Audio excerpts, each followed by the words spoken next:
Hi, my name is Celso. Sorry if some words are wrong.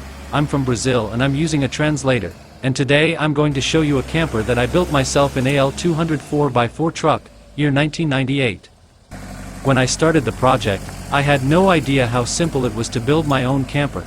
On the channel I have videos showing it from the inside, and how I built it from the first weld. They are simple videos, but the idea is to show that we don't need modern equipment to do a good job. On my YouTube channel, you can find videos with details on how simple it is to build your camper motorhome. I use this truck because it is a very robust, economical, four-wheel drive truck, the one that looks the most like a Jeep. I'm not a locksmith, carpenter, electrician, I'm just a person who dreamed of a camper, and couldn't afford to buy a ready-made one, so I decided to make my own.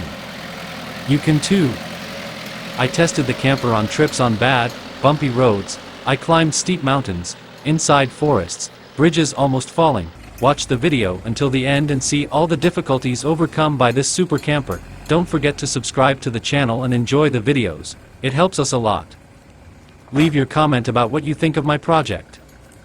Soon I will start a new project, of an even cheaper camper, and much more complete.